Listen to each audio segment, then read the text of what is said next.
everyone 22 জানুৱাৰী 2024 সকলো হিন্দু ধৰ্মাৱলম্বী লোকৰ কাৰণে এটা বিশেষ দিন হ'বলৈ গৈ আছে কিয়নো সিদিনাই উত্তৰ প্ৰদেশৰ অযোধ্যাত ৰাম মন্দিৰৰ শুভ আৰম্ভ হ'ব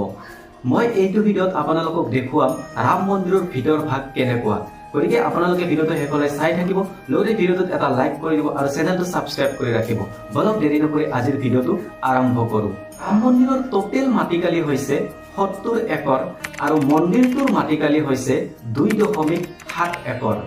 তিনি মহলীয়া অট্টালিকাৰ এই মন্দিৰত আছে 12খনকৈ গেট এই মন্দিৰটো নিৰ্মাণ কৰোতে টোটেল 18,000 কোটি টকা খৰচ হৈছে মন্দিৰৰ চাৰিওফালে আছে এনেকৈ সিকিউৰিটি ৱাল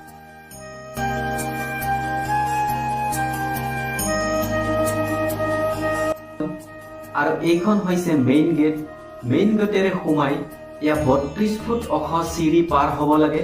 আৰু এই চিৰি পাৰ হৈ মন্দিৰৰ প্লিন্থ পোৱা যায় ইফালে সব ইয়াৰ পৰা ইয়ালৈ মন্দিৰৰ টোটেল দৈৰ্ঘ্য হৈছে 360 ফুট মন্দিৰৰ বহল হৈছে 235 ফুট আৰু প্লিন্থৰ পৰা একদম ওপৰলৈ মন্দিৰৰ ওখ হৈছে 161 ফুট এতিয়া বলক আমি ভিতৰ ভাগ চাও এইফালে চাও ইয়া হৈছে সাধাৰণ লোক যোৱা চেৰি অৰ্থাৎ নৰ্মেল এন্ট্ৰি ইফালে হৈছে ইয়া ভিআইপি এন্ট্ৰি নৰ্মেল এন্ট্ৰি কৰাৰ পিছত আপোনালোকে পাব প্ৰথম মণ্ডপ তাৰ পিছত পাব দ্বিতীয় মণ্ডপ আৰু তাৰ পৰা অলপ আগুৱাই গৈ তৃতীয় মণ্ডপ আৰু তৃতীয় মণ্ডপৰ পৰা অলপ আগুৱাই গৈ পাই মন্দিৰৰ মেইন পাৰ্ট য'ত আছে প্ৰভু ৰামৰ প্ৰতিমূৰ্তি আৰু এই প্ৰভু ৰামৰ প্ৰতিমূৰ্তিটো 51 ইঞ্চি ওখ আৰু ইয়াক সম্পূৰ্ণ মাৰ্বলেৰে নিৰ্মাণ কৰা হৈছে এই প্ৰতিমূৰ্তি দৰ্শন কৰিবলৈ গ'লে এনেকৈ সাইডেৰে সোমাই প্ৰতিমূৰ্তি দৰ্শন কৰি নেক্সট সাইডেৰে ওলাই আহি তৃতীয় মণ্ডপৰ মাজেৰে এনেকৈ বাহিৰলৈ ওলাই যাব পাৰি দ্বিতীয় আৰু তৃতীয় মণ্ডপৰ মাজত আছে এয়া ৱাল আৰু গেট তাতে ভিআইপি এন্ট্ৰিৰ কাৰণে বিশেষ সুবিধা আছে তেওঁলোকে ডাইৰেক্ট গৈ তৃতীয় মণ্ডপত সোমাব পাৰে দ্বিতীয় মণ্ডপৰ দুয়ো সাইডেৰে এনেকৈ ওপৰলৈ যোৱা চিৰি আছে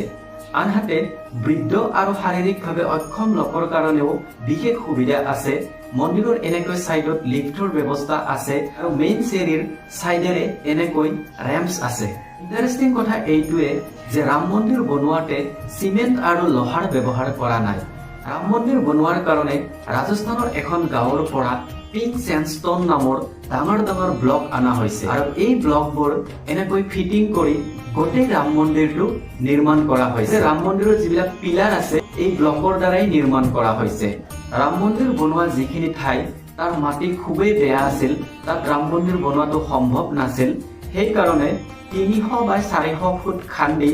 তাত নতুন বিশেষ ধৰণৰ মাটি ব্যৱহাৰ কৰি ৰাম মন্দিৰ নিৰ্মাণ কৰা হৈছে আৰু সেই নতুন মাটিবিধৰ গুণ হৈছে যে যিমানে দিন যায় সিমানে শিলৰ নিচিনা টান হৈ পৰে